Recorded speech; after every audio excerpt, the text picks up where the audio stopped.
तापत्रय विनाशायो। 3 प्रकार के तापों से बचाने वाले भी वही है।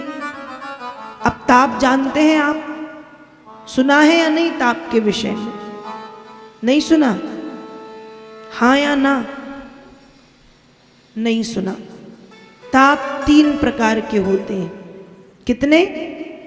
बोलो। 3। दैहिक, दैविक, भौतिक तापा, राम राज्य नहीं काहू ही व्यापा। पहला ताप दैहिक, दूसरा ताप दैविक, तीसरा ताप भौतिक। भागवत में भी 3 प्रकार के ताप बताए गए हैं। ताप का मतलब होता है कष्ट। ताप का मतलब कष्ट, परेशानियां, आपत्तियां, विपत्तियां, पीड़ाएं 3 प्रकार से व्यक्ति के जीवन में आती हैं। दैहिक मतलब देह से, शरीर से उत्पन्न होने वाले कष्ट। दैविक भाग्यवशात जो कष्ट भोगने पड़े, कर्मों के परिणाम का स्वरूप है, जो पूर्व जन्म में जो कुछ किया है उसका फल जब भोगना पड़ता है, वो है दैविक, दैववशात। भौतिक संसार से मिलने वाले कष्ट। तो कहा कृष्ण कैसे हैं? तापत्रय विनाशायो, 3 प्रकार के तापों का विनाश करने वाले हैं। श्री कृष्णाय वयं नुमः। ऐसे भगवान कृष्ण को हम और आप प्रणाम करते हैं, बारंबार प्रणाम करते हैं। अब ऐसे भगवान कृष्ण को कैसे प्राप्त किया जाए, कैसे पाया जाए? रामचरितमानस में तो बाबा तुलसी लिखते हैं कि सतयुग में लोग घंटों बैठ के पूजन करते थे, भगवान की प्राप्ति हो जाती थी। सतयुग त्रेता द्वापर पूजा मख अरुजोग, जोगति होई सो कलि हरि, नाम ते पावहि लोग। सतयुग में क्या करते थे? सतयुग में पूजा करते थे। 1 घंटे 2 घंटे नहीं, 4 घंटे, 6 घंटे, 8 घंटे, 10, 12, 14, 16, 18, 20, 22 घंटे बैठ के पूजा करने पर भगवान मिलते थे। पर आज हमारे पास इतना समय नहीं है कि हम घंटों बैठ के पूजा कर सके। समय तो बहुत है, ऐसा नहीं है कि हमारे पास समय नहीं है, समय बहुत है। 4 माताएं जब सामने वाली की बुराई करने के लिए बैठ जाती हैं तो समय ही समय रहता है। रहता है ना? हाँ रहता है, सही बात है। 4 माताएं यदि पड़ोसी की बुराई करने बैठ जाएं तो 2-4 घंटे तो पता ही नहीं चलते, इतना रस आता है उस निंदा करने में। बुराई करने का समय है। रेगुलर 7:30-8 बजे से जो सीरियल देखना शुरू करती है और रात के 11:30 बजे तक, उसका भी समय मिल जाता है, मिलता है ना? पर जब पूजन की, कथा सुनने की, कीर्तन की बारी आती है तो कहती हैं कि क्या करें, समय नहीं मिलता, कहाँ से कथा सुन लें, कहाँ से कीर्तन कर लें, कहाँ से भजन कर लें। देखो, हम अपने मन को जितने बहाने बताएंगे ये बहानेबाज हो जाएगा, ये मन बहानेबाज हो जाएगा। बहाने मत बनाओ, बहाने हम बनाते हैं। कीर्तन का भी समय है, ऐसा नहीं है कि 24 घंटे में से 5 मिनट भी आप फ्री ना रहो, 10 मिनट भी आप फ्री ना रहो। जब हम घंटों बैठ कर के फोन चला सकते हैं, सोशल मीडिया, इंटरनेट का यूज कर सकते हैं, जब हम घंटों बैठ कर के टीवी सीरियल मूवी देख सकते हैं, जब हम घंटों बैठ कर के यहाँ वहाँ की पंचायत कर सकते हैं, इस जीव को कतर कतर कतर कतर चला सकते हैं बुराई करने में, तो क्या इसी जिह्वा से हम भगवान का नाम नहीं गा सकते? गा सकते हैं, पर हमने मन को बहाना दे दिया है, और मन तो बहानेबाज है ही। बहाना क्या दिया? समय नहीं है। तो कहा सतयुग में घंटों बैठ के पूजा करने पर भगवान की प्राप्ति होती थी। कलयुग के लोग चलो घंटों पूजा नहीं कर सकते, माना। त्रेता युग में मख, बड़े बड़े यज्ञ किए जाते थे। अग्निष्टोम, बृहस्पति, वाजपेय, राजसूय, सतचंडी, सहस्र चंडी, लक्ष चंडी, कोटि चंडी इत्यादि यज्ञ करने पर भगवान की प्राप्ति होती थी त्रेता में। सतयुग में पूजा घंटों, 2-2 दिन तक बीत जाते थे कभी कभी पूजन में।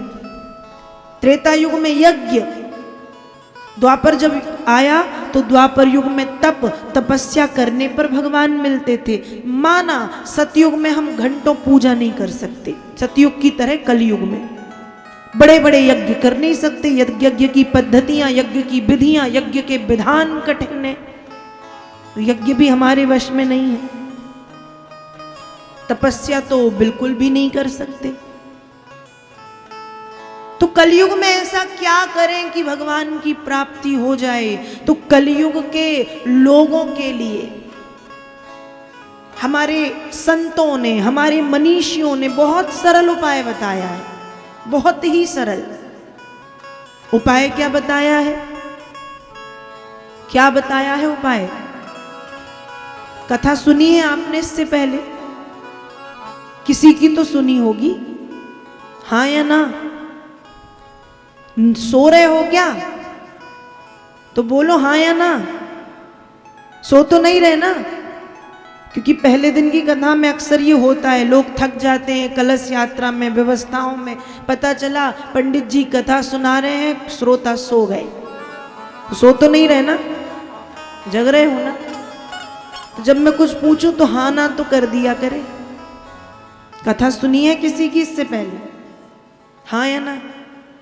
सुनी है? तो कलयुग में क्या करना है?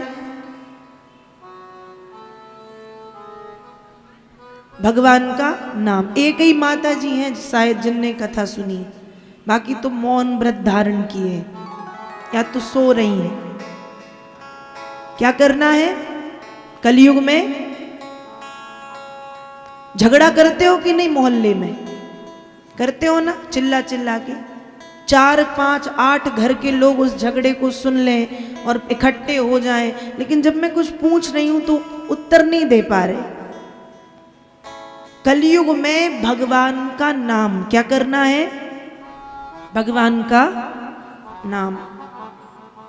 कलौ केशव कीर्तनात्, क्या करना है? कलयुग में केवल और केवल कीर्तन ही पर्याप्त है। कलयुग में घंटों बैठ के पूजा करने की जरूरत नहीं है। कलयुग में तपस्या और यज्ञ करने की भी जरूरत नहीं है। कलयुग में केवल कीर्तन करना है और उस कीर्तन के द्वारा हम भगवान को प्राप्त कर सकते हैं। क्या कर सकते हैं? भगवान को पा सकते हैं। बहुत से बड़े बड़े संत हैं जिन्होंने केवल कीर्तन से भगवान को पाया है, केवल कीर्तन से। नाभादास, नामदेव, संत रैदास, संत तुलसीदास, मीराबाई, न जाने कितने कितने संत जिन्होंने केवल कीर्तन से भगवान को कलयुग में पाया। बंगाल के एक बहुत बड़े संत हुए श्री महाप्रभु चैतन्य, चैतन्य महाप्रभु। खूब बड़े बड़े ग्रंथ लिखे संस्कृत भाषा में। शांति नहीं मिली, और जब शांति नहीं मिली तो जितने ग्रंथ थे सब उठाए और उठा करके यमुना जी में बहा दिए। और क्या किया? हरे कृष्ण कृष्ण कृष्ण हरे हरे, हरे राम राम राम हरे हरे। क्या किया? भगवान के नाम का आश्रय ले लिया। किसने? चैतन्य महाप्रभु ने। मीराबाई ने क्या किया? मीराबाई ने क्या किया? ऐसी लागी लगन, मीरा हो गई मगन, वो तो गली गली हरि गुण गाने लगी। ऐसी लागी लगन, मीरा हो गई मगन।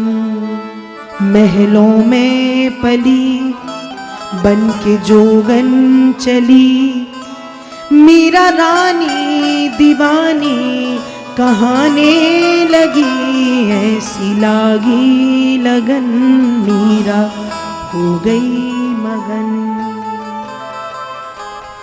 मीराबाई ने भी केवल भजन के माध्यम से, कीर्तन के माध्यम से भगवान को प्राप्त किया। मीराबाई, चैतन्य महाप्रभु और न जाने कितने कितने संत हुए जिन्होंने केवल कीर्तन से भगवान को प्राप्त किया। तो उन सच्चिदानंद भगवान को यदि पाना है तो सतयुग की तरह घंटों बैठ के पूजन करने की जरूरत नहीं है, त्रेता युग की तरह यज्ञ भी करने की जरूरत नहीं है, और द्वापर युग की तरह तपस्या भी नहीं करना। सिर्फ क्या करना है? भज गोविंदम भज गोविंदम भज गोविंदम मूढ़मते। क्या करना है? भगवान आद्य शंकराचार्य ने कहा है कि अपने मन से कहना है कि अरे मन, तू गोविंद को भज। केवल भजन करना है। केवल भजन के द्वारा हम कलयुग में भगवान को बहुत सरलता से प्राप्त कर सकते हैं। बहुत कठिन नहीं है भगवान को कलयुग में पाना। और उसके बाद भी यदि हम कीर्तन ना करें, भजन ना करें, भगवान नाम को गाए ना, तो हमसे बड़ा पागल कौन होगा कि इस कलयुग में इतनी सहजता से भगवान मिल सकते हैं, फिर भी हम उस सहजता को समझ नहीं पा रहे। हम अपने घर गृहस्थी के कामों में लगे हैं, खाना बनाने में, भोजन बनाने से, बच्चों को स्कूल भेजने से, पति को ऑफिस भेजने से, खुद घर गृहस्थी के काम करने से हमें फुर्सत ही नहीं है कि हम 5-7 मिनट बैठ के भगवान नाम गा सकें। इस दुनिया में हम ये घर गृहस्थी के कामों को करने के लिए नहीं आए हैं। ये तो जिंदगी भर होता रहेगा। हम इस दुनिया में भगवान नाम को लेने के लिए आए हैं। पर कहते ना, एक कहावत है, आए थे हरि भजन को ओटन लगे कपास। आए थे भगवान का भजन करने और करने लगे कुछ और। लग गए भोजन पानी, कपड़े बर्तन, झाड़ू पोंछा, पति बच्चा, उसमें लग गए।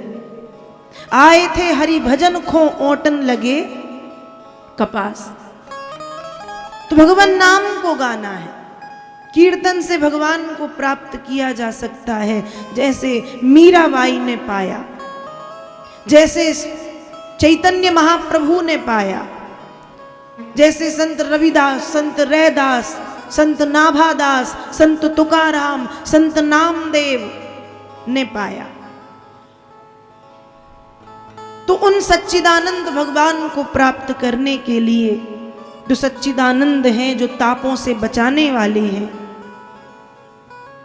जो संसार का विनाश कर, संसार की रचना रक्षा और विनाश करते हैं, उन भगवान को प्राप्त करने के लिए, उन भगवान को पाने के लिए कीर्तन करना चाहिए। तो आइए उस क्षण के लिए हम भगवान के पावन नाम का कीर्तन करें।